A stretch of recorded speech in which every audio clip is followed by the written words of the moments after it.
পার্বত্য জেলার রাঙামাটির বাঘাইছড়ি উপজেলাতে জমে উঠেছে কোরবানির পশুর হাট। এবার হাটে পাহাড়ি গরুর চাহিদা তুঙ্গে থাকায় ক্রেতা বিক্রেতাদের ব্যাপক সমাগম দেখা গেছে। বিস্তারিত ডেস্ক রিপোর্টে।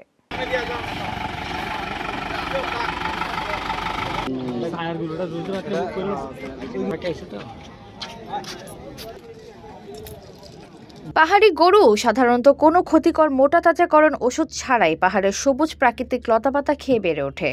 ফলে এসব গরুর মাংস স্বাদে উন্নত ও স্বাস্থ্যসম্মত বলে মনে করছেন ক্রেতারা। বিশেষ করে লাল বিরিশ জাতের পাহাড়ি গরুর জনপ্রিয়তা এবারও চোখে পড়ার মতো। স্থানীয় চাহিদা পূরণ করে রাজধানী ঢাকা সহ দেশের বিভিন্ন অঞ্চলে পাঠানো হচ্ছে এসব গরু। ঘরে বা ইন্ডাস্ট্রিতে মেঘনা স্টার কেবলস, বিশুদ্ধ কপারের নিরাপদ কেবলস, আপনার নিরাপত্তার সঙ্গী।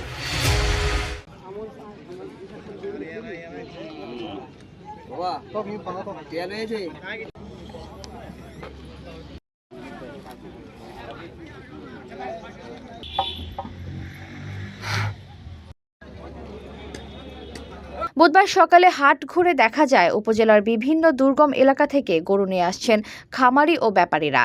মাঠ জুড়ে সারি সারি গরু নিয়ে চলছে বেচাকেনা।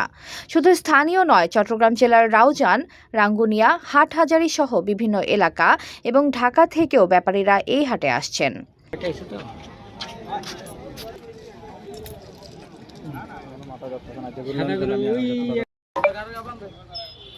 তবে জমজমাট এই পশুর হাটে সক্রিয় হয়ে উঠেছে প্রতারক চক্র। স্থানীয়ভাবে যাদের মলম পার্টি নামে চেনে সবাই।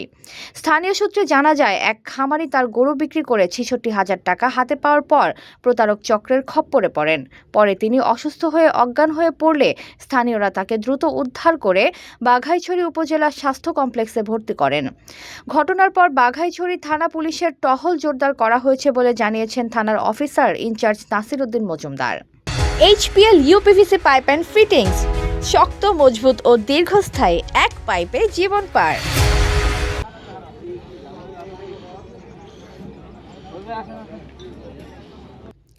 ক্রেতা বদিউল আলম বলেন, পাহাড়ি গরু হৃষ্টপুষ্ট ও স্বাদে ভালো হওয়ায় এর চাহিদা বেশি।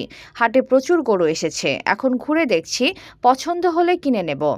ব্যাপারী হায়দার জানান, গত বছরের তুলনায় এবার হাটে গরুর সংখ্যা বেশি হলেও ক্রেতা তুলনামূলক কম। পাশাপাশি গরুর দামও কিছুটা কম রয়েছে।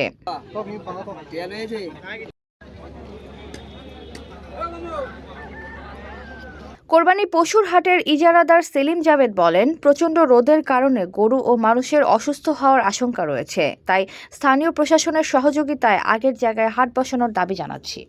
এতক্ষণ আপনাদের সাথে ছিলাম তামান্না ইসলাম তন্নি। প্রতিদিনের নিউজ আপডেট পেতে আমাদের সাথেই থাকুন।